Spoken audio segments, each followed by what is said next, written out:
Monsieur Papagnan, 2013 est marqué au Sénégal par la création de l'Agence de sécurité de proximité ASP. Pouvez-vous nous éclairer et éclairer nos lecteurs sur la genèse de ce projet? Et si on revenait sur l'agence, son organisation et l'impact social? Voilà, la genèse du projet, c'est que moi, étant criminologue spécialiste des questions de sécurité, je me suis rendu compte que les pays africains avaient toujours eu vraiment tendance à définir la sécurité comme une affaire de l'État, alors que la sécurité, c'est l'affaire de tous. Bon, ça se comprend parce que cette conception correspondait à l'État-providence, l'État qui était policier, gendarme, etc. C'est une conception webérienne qui avait été mise en place par nos gouvernements depuis l'indépendance. Maintenant, la notion de sécurité a évolué en allant vers la police de proximité dans un premier temps, c'est-à-dire une police plus proche du citoyen.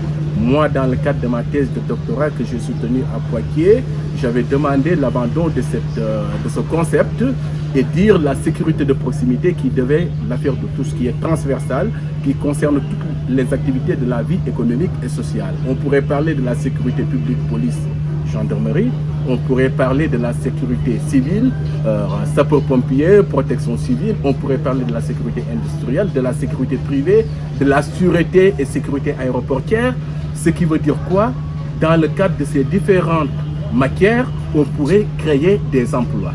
C'est ce qui m'a amené à mettre en place le projet et trouver des cohortes d'emplois pour l'ensemble, pour les 10 000 jeunes que j'avais testés au niveau du Sénégal. Je les ai mis à la disposition de la police, de la gendarmerie, de l'aéroport, de la protection civile et un peu partout dans les structures, même dans les communes, avec l'appui, avec compte tenu des pouvoirs de police du maire, qui n'a que des pouvoirs théoriques, sans pour autant avoir des organes pour les exercer. Au-delà de la police municipale qui n'existe pas dans plusieurs pays africains, je pense qu'il fallait trouver des jeunes qui puissent appuyer le maire dans sa politique de prévention au niveau de son terroir.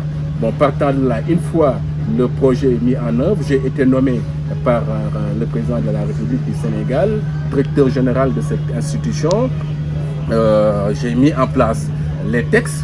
J'ai mis en place l'organisation avec des directeurs au niveau central, avec 45 départements où j'avais des chefs d'unité départementales, puis une mutuelle de santé qui a pris en charge les agents de sécurité de proximité avec l'ensemble de leur famille, 80% de couverture maladie, 80% de produits pharmaceutiques. Donc vous avez compris que c'est vraiment intéressant. D'ailleurs, ne sont pas des fonctionnaires ni des contractuels de droit commun. Il va falloir qu'ils fassent 2 ans pour pouvoir avoir une priorité d'emploi là où ils sont affectés. Partant de là, il va falloir les préparer. Et c'est en ce moment-là que j'ai créé un concept qui s'appelle un ASP, un métier, qui a été encadré par le ministère de la formation professionnelle pour que chacun parmi eux puisse avoir une formation spécialisée dans un domaine de son choix. Bon, ce qui veut dire quoi? Chaque ASP, on lui finance un financement une formation de 3 mois qui lui vaut un certificat de spécialité dans un domaine. Donc, je pense que c'est une vision pertinente, d'autant plus qu'il y avait des jeunes qui n'avaient même pas fait l'école. Il fallait leur trouver une valorisation des acquis avec ce qu'ils avaient entre les mains. Ils pouvaient être mécaniciens, ils pouvaient être chauffeurs, ils pouvaient être cuisiniers, ils pouvaient venir de l'armée, des militaires libérés, agents de santé. Donc ça nous a permis au Sénégal vraiment d'insérer ces jeunes-là. Durant les années passées à l'agence, quelles ont été vos difficultés pour la mise sur pied du projet? La difficulté résultait du déploiement. Parce que vous savez, quand j'ai mis en place ce projet, je me suis dit qu'il fallait recruter ces personnes dans leur terroir. Ce qui justifie la proximité. L'agence d'assistance à la sécurité de proximité. Donc j'avais demandé à tous les jeunes qui voulaient avoir plus de chances pour être recrutés, il faut aller dans leur terroir. Donc ça a désengorgé l'État, l'exode rural. Les gens sont retournés dans leur terroir pour pouvoir être recrutés. Maintenant, la question était de savoir comment les affecter, comment les positionner dans les différentes administrations. En ce moment-là, il fallait trouver une cartographie des départements, trouver dans les ASP, des ASP qui étaient plus diplômés, les former rapidement pour en faire des chefs dans les départements. Et compte tenu de cela, pour coordonner tout ça, c'était difficile, d'autant plus que j'arrivais à coordonner tout le Sénégal en termes de sécurité de proximité. Bon, vous voyez que c'est là où j'ai plus de difficultés. Je suis resté pendant plus de 6 mois sans pour autant trouver la bonne stratégie de déploiement et la bonne stratégie de gestion. Voilà vraiment la difficulté, plus la mutuelle de santé, parce que les ASP devaient avoir la mutuelle de santé. Il fallait créer une mutuelle de santé. Cette mutuelle de santé allait être vraiment, les parents des ASP allaient être bénéficiaires. Donc il fallait faire tout cela, organiser tout cela pour qu'il n'y ait pas aussi l'encombrement du système de santé. Et ça a été réussi au bout de quelques temps, parce qu'on a pu aussi former des gens qualifiés pour pouvoir s'occuper de cette mutuelle de santé qui a pu au moins prendre en charge plus de 26 000 personnes. Donc vous voyez que ce n'est pas négligeable en termes de couverture maladie et pharmaceutique. Comptez-vous étendre ce projet à travers le continent? Vous savez, ce projet mérite d'être expérimenté. Et quand je l'ai fait au Sénégal, c'est pour vraiment dupliquer dans plusieurs pays de l'Afrique. Parce que nous avons un capital humain très jeune en Afrique. Par exemple, je vois le Congo où vraiment la jeunesse prend le pas sur tout le reste. Et je pense, moi-même, je suis allé en Côte d'Ivoire pour présenter, même dans des pays développés, au Canada. J'ai travaillé sur le tapage, travail alternatif payé à la journée. Donc aussi au Burkina Faso, où j'ai mis en place un master gouvernance de la sécurité globale avec l'Institut supérieur de la sécurité humaine, pour montrer que la sécurité est transversale. Donc aujourd'hui, nous sommes là, ici au Congo, et je pense que c'est ce qui m'a valu la rencontre avec des autorités administratives, particulièrement avec les autorités de défense et de sécurité, le gouverneur, pour en parler. Mais je crois savoir que c'est vraiment un projet à dupliquer, parce que quand on l'a mis au Sénégal, ça a permis vraiment de mettre la population jeune du côté de l'administration. La devise de l'agence, c'est la sécurité, la citoyenneté au service de la sécurité. Donc on a mis la citoyenneté en avant pour permettre aux jeunes d'avoir une approche administrative autre et d'être imprégnés du fonctionnement de l'administration, du civisme. Et en ce moment-là, je pense que on va diminuer plus vraiment les risques du passage à l'acte chez les jeunes. On a l'habitude de dire aussi en ce moment qu'il faut s'occuper des jeunes, sinon ils nous occupent. Si on met autant de jeunes du côté de l'administration et du côté des forces de défense et de sécurité, on aura réglé le tiers de la problématique de la délinquance et de la déviance. Donc voilà l'idée de ce concept de gouvernance de la sécurité de proximité, qui est la locomotive de l'emploi pour les jeunes. Parce que jusque-là, la sécurité était considérée comme une affaire de la police et de la gendarmerie. C'est-à-dire qu'ils ont confondu la sécurité à la police. La sécurité n'est pas la police. Donc la police, c'est la sécurité publique et la gendarmerie. Mais pour le reste, on peut trouver de la sécurité un peu partout. Si on a une petite réflexion, on pourra vraiment tirer beaucoup de niches d'emploi pour l'ensemble de la jeunesse qui est là malheureusement, qui constitue une opportunité, mais malheureusement on ne l'exploite pas, on la considère comme une bombe. Et ce n'est... Monsieur Papagnan, selon vous, comment bâtir un processus de développement sécuritaire pour la libre circulation en Afrique à l'ère ZLECAf? Voilà, ce qui est regrettable en Afrique, les gens confondent la libre circulation des personnes et des biens avec le libre établissement. Et je pense que dans tout pays, on doit organiser le libre établissement. Mais la libre circulation des personnes et des biens coule de source. c'est normal, c'est tout à fait normal. Mais si on confond les deux, ça risque aussi parce que la délinquance se déplace.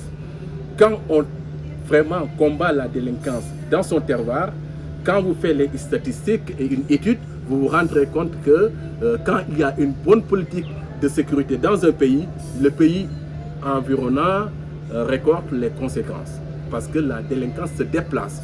Parce que tant qu'il y a l'humain, il y a la délinquance. Hobbes qui disait que l'homme est un loup pour l'homme. L'une des premières raisons de l'organisation d'une société, c'est l'impossibilité pour l'homme d'être un loup pour son semblable. Donc, il va falloir organiser tout cela. Quand on fait une politique de sécurité, j'ai défini un concept qui s'appelle la théorie des cafards. Quand on traite les cafards chez nous, il faut traiter chez le voisin.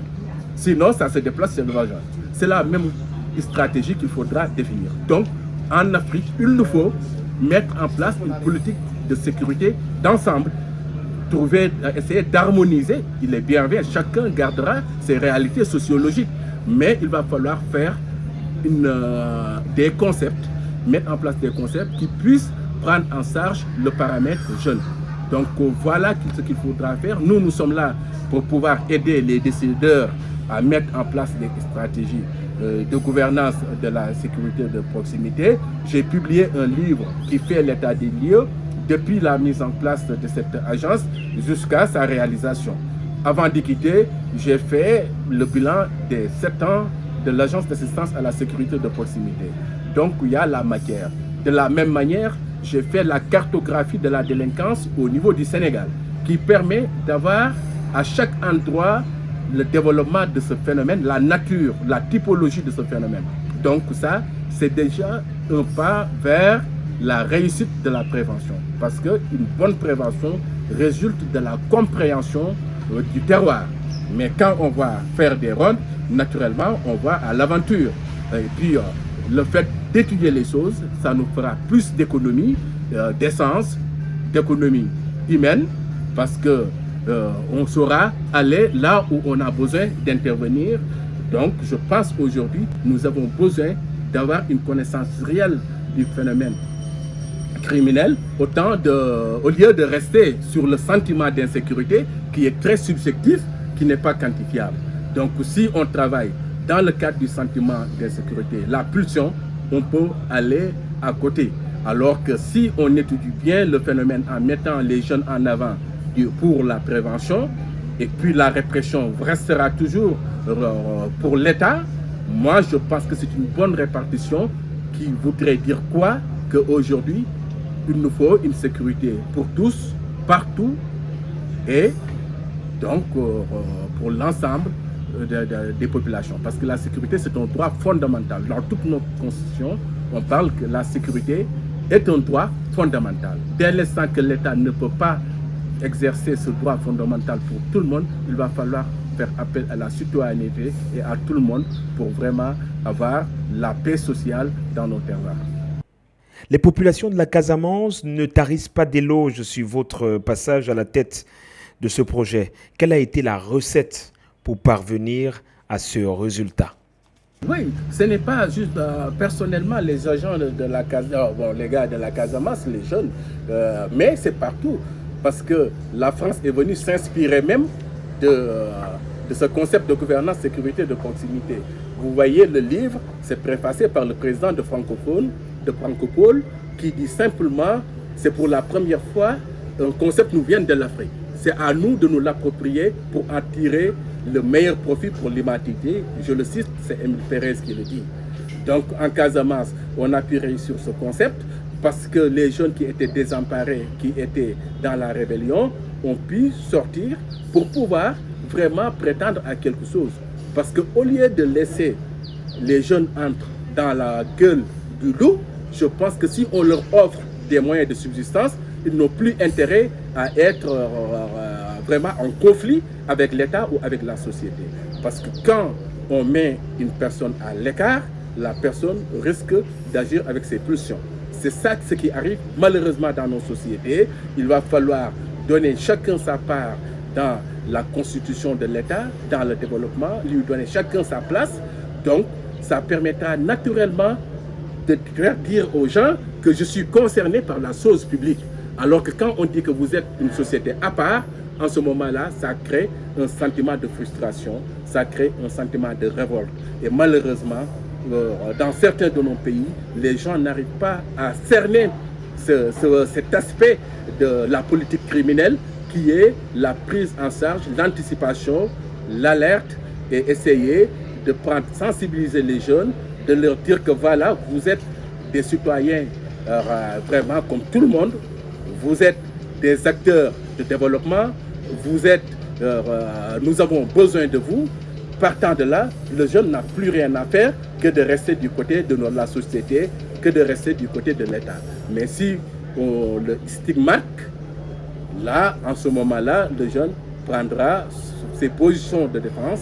Et là, malheureusement, si ça s'affronte, ben, on devient une société en pleine décadence.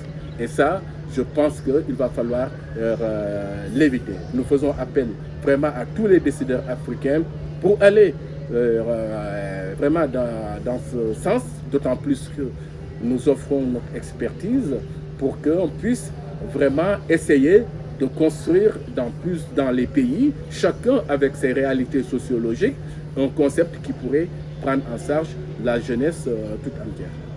Monsieur Papagnan, est-ce que vous avez des ambitions politiques? Est-ce que vous comptez, dans un avenir proche, poser votre candidature comme président?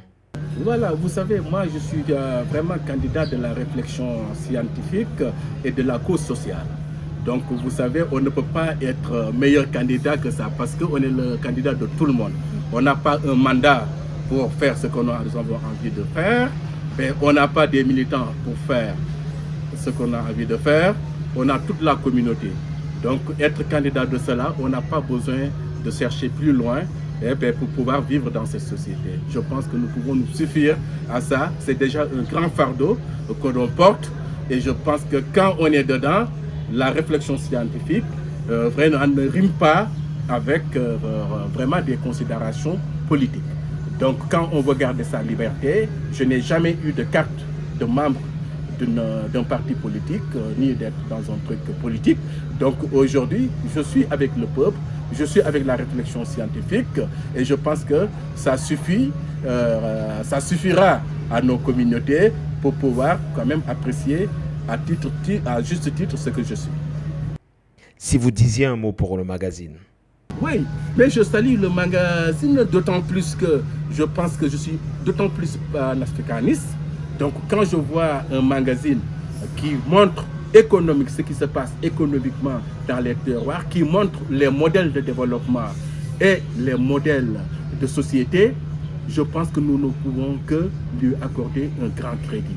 D'autant plus que je pense qu'on le sait bien, certains magazines n'ont pas ces considérations, mais en ce qui concerne ce magazine, je peux vous dire que j'ai eu de bons échos, ce qui a permis à ce que vraiment j'accorde cette interview pour pouvoir au moins participer aussi à ce que vous faites.